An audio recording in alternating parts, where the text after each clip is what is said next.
लोक माता, दंड योगिनी, धर्म रक्षिणी। मालवा का अद्भुत सूर्य जब चोंडी गांव में जन्मा था, होलकर वंश की प्रकृता से वह पूर्ण सूर्य सा दमका था। चरवाहे की बेटी होकर जिन्होंने शिव को इष्ट माना था, न्यायपूर्ण और सत्य प्रेम को उन्होंने धर्म शासन माना था। छोटे छोटे कामों से जिन्होंने स्वर्ण राज बनाया था, तब लोगों ने न्याय की रानी से उन्हें धर्मराज की महारानी बनाया था। माता अहिल्या की यह मांगा था जिनके सामने हम सब भारतवासी झुकाते हैं अपना माथा। यह गूंज है न्याय की, एक महान सभ्यता जहां मिट्टी भी सोना थी। भारत का इतिहास विख्यात है। यह इतिहास हमारी पहचान कराता है ऐसी हस्तियों से जिनके विचार, उपलब्धियां, त्याग हमारे जीवन को प्रभावित कर एक नई दिशा दिखाते हैं। यह नाटकीय प्रस्तुति एक ऐसी ही प्रेरणादायक, न्यायप्रिय, युग शिष्टा, युग निर्माता एवं शासिक व्यक्तित्व के जीवन की है जिनका नाम है अहिल्या मां।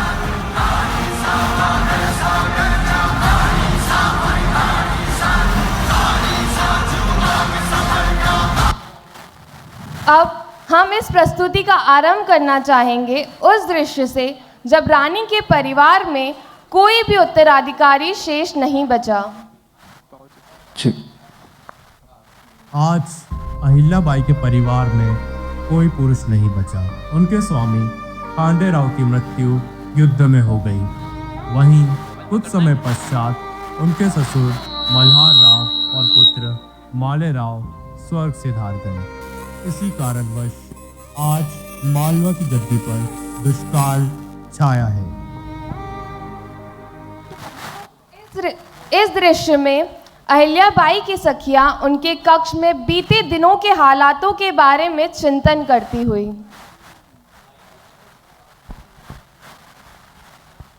पार्वती बाई, दरबार में जो चल रहा है क्या वो तुम्हारी नजर में उचित है?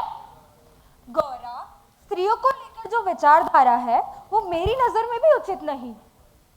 अहिल्याबाई ने इस राज्य के हित के लिए कितने उचित निर्णय लिए हैं। वे इस राज्य को चलाने में पूरी तरह सामर्थ्य हैं।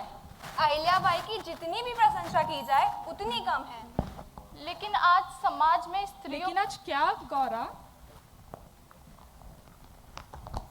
अहिल्या, दरबार में जो हो रहा है वह उचित नहीं। तुम्हें यह राज्य चलाने का पूरा अधिकार है।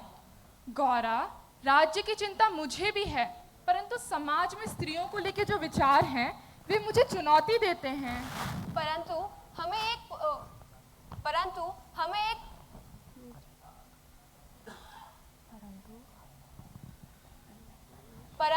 एक योग्य पुरुष उत्तराधिकारी की तलाश करनी होगी। किंतु अहिल्याबाई होलकर स्वयं शासन करने के इच्छुक हैं। वे इस राज्य को अच्छी तरह चला सकती हैं। शास्त्रों में महिलाओं को राज्य संचालन से दूर रहने की सलाह दी गई है। क्या ये उचित होगा?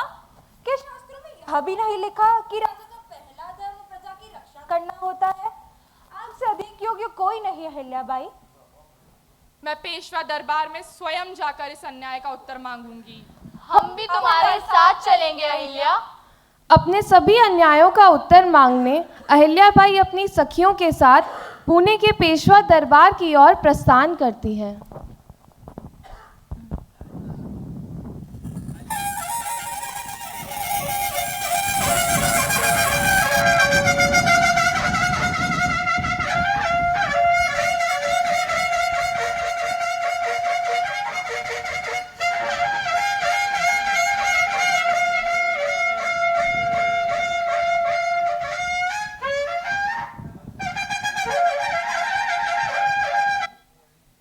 मालेजी राव।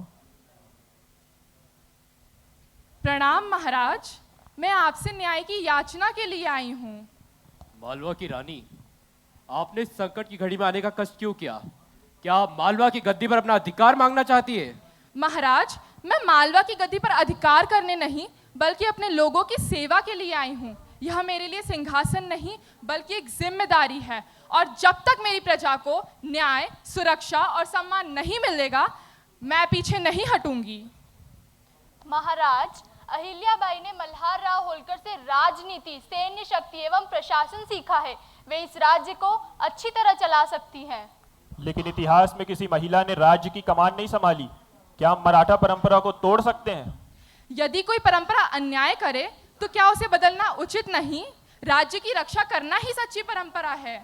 अहिल्याबाई होलकर, आपके ससुर मल्हार राव, स्वामी खांडे राव और अब पुत्र माले राव तीनों ही स्वर्ग सिधार गए हैं। आपके परिवार में अब कोई पुरुष नहीं बचा। यह समाज अकेली स्त्रियों को नहीं स्वीकारेगा। शासन और युद्धों का भार एक नारी कैसे वहन करेगी? महाराज, मानव जीवन यूं ही नहीं मिलता, इसका एक उद्देश्य होता है। यदि कोई साथ दे तो उत्तम, किंतु यदि ना दे तो क्या एक स्त्री का अस्तित्व शून्य हो जाता है? नारी स्वयं में सक्षम है, उसका बुद्धि और साहस किसी पुरुष से कम तो नहीं।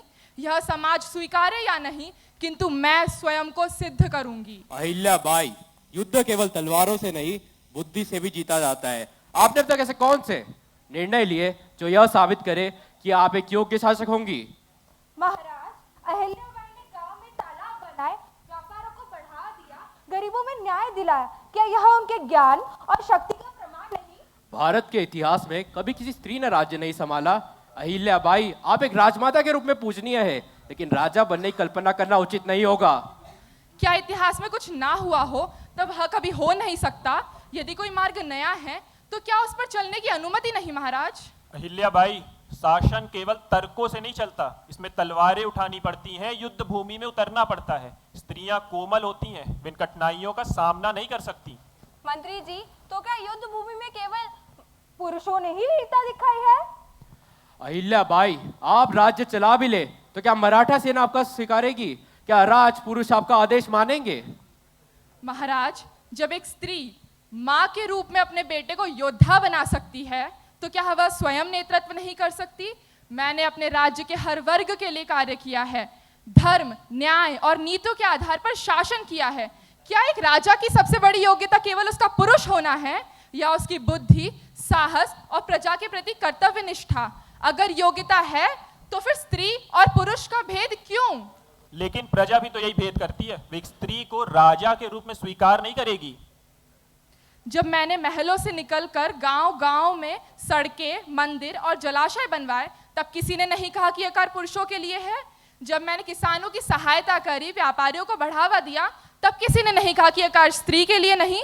तो फिर केवल शासक की कुर्सी पर बैठना ही कैसे स्त्रियों के लिए वर्जित हो सकता है? आप में साहस और तर्क दोनों है अहिल्याबाई। शायद समय आ गया है कि समाज भी बदले और स्त्रियों की क्षमता को पहचाने। महाराज, किंतु ठहरिए, हमने निर्णय लिया है अहिल्याबाई होलकर को मालवा की शासक घोषित किया जाता है। रानी अहिल्याबाई की जय! रानी अहिल्याबाई की जय! रानी अहिल्याबाई की जय! अब समय आ गया है कि आप सभी को दिखाया जाए कि आखिर क्यों रानी अहिल्याबाई को न्याय की देवी का दर्जा दिया गया। मालेजी राव, अहिल्याबाई के पुत्र, रथ पर सवार होकर नगर से गुजर रहे थे। अचानक एक बछड़ा रथ के सामने आ गया और कुचला गया। मालेजी राव बिना रुके आगे बढ़ गए। रानी अहिल्याबाई अपनी सखियों के साथ उनके कक्ष में मालवा की प्रजा के हित के लिए वार्तालाप करती हुई। मातुश्री, आपने हमें आत्मनिर्भर बनाया है। आप धन्य हैं। आप संपूर्ण मालवा का हितेश हैं।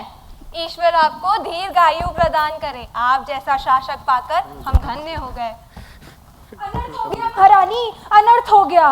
क्या हुआ पार्वती बाई? आप इतनी चिंतित क्यों प्रतीत होती हैं? प्रजा में ये बात चल रही है कि राजकुमार ने एक गाय के बछड़े को कुचल दिया और मुड़कर देखा तक नहीं, कि राजकुमार ने एक माँ से उसका पुत्र छीन लिया। और अब सब ये भी बातें बना रहे हैं कि राजकुमार पर कौन उंगली उठाएगा, कौन सजा देगा। सबके मन में ये बात घर कर गई है कि सजा तो केवल आम प्रजा के लिए होती है, राजवंशों के लिए नहीं। राजमाता, अब आप ही न्याय कर सकती हैं। समस्त प्रजा ही मेरी संतान है और मेरी प्रजा के प्रति न्याय करना मेरी प्रतिबद्धता। मैं आत्मसमर्पित हूँ इस राज्य के लिए। अपराधी माले राव का यह अपराध दंड पूर्वक है। उनके हाथ पैर बांध दिए जाए और उन्हें ठीक उसी प्रकार कुचलकर मृत्यु दंड दिया जाए जिस प्रकार गाय की बछड़े की मृत्यु हुई थी। राजमाता, आप एक बार पुनः विचार करें, राजवंश समाप्त हो जाएगा। न्याय ही मेरा शासन है, आदेश का तत्काल पालन हो। उन्होंने आदेश दिया कि मालोजी राव को उसी प्रकार दंडित किया जाए जैसे बछड़े के साथ हुआ था, रथ से कुचलकर। कोई भी यह कार्य करने का साहस नहीं जुटा सका तो रानी स्वयं रथ चलाने को तैयार हुई। जैसे ही रानी रथ चलाने गई, वह गाय रथ के सामने आकर खड़ी हो गई। यह दृश्य देखकर दरबारियों ने रानी से कहा, यह गाय भी नहीं चाहती कि एक माँ अपने बेटे को खोए। रानी ने गहरी सांस ली और अपने पुत्र को क्षमा कर नहीं किया, क्योंकि मैं वही करूंगी जो सत्य और न्याय के पक्ष में है। एक नारी केवल माँ, बहन या पुत्री नहीं होती, वह स्वयं एक शक्ति है, एक समर्थ रानी है। नारी सिर्फ स्नेह का सागर नहीं, वह शक्ति का विश्व रूप भी है। वह चाहे तो गंगा जैसी पवित्र बह सकती है और चाहे तो प्रलय लाने वाली नर्मदा बन सकती है। मैं मालवा की महारानी, मेरी तलवार केवल रणभूमि में नहीं, युद्ध के मैदान में भी चलेगी। धर्म युग की इस गाथा में साहस का संचार होता है और याद रहे, जब नारी शक्ति गरजती है तो केवल इतिहास नहीं बदलता, नए युग का आरंभ होता है। हर हर महादेव।